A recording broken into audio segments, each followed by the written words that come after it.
Біздер бас мешіттің паркингіне кірдік. Неге мәшінмен келмедік, әке? Неге мәшінмен келмедік? Мейрамхана бар дейді. Солай ма? Шигі жоқ кетеді. Жоқ ма? Мыналар масқара ғой, мынау өші кетіп отыр. Неше мыңға арналған парковка? Неше мыңға арналған? Неше мыңға ма?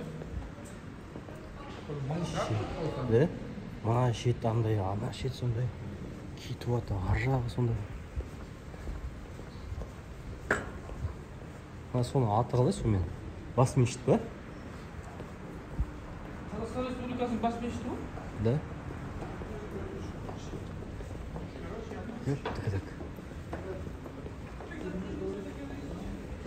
Тегін екен, ақылы екен ғой парковка. Анақтан да кіріп отыр қанша адам.